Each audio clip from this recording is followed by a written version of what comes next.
है क्यों वीडियो बना रहे हो? कोई वो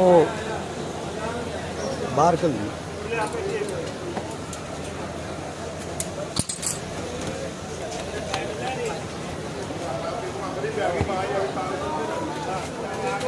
गर्मी च रोटियां लानियां औखा ही कम्म है।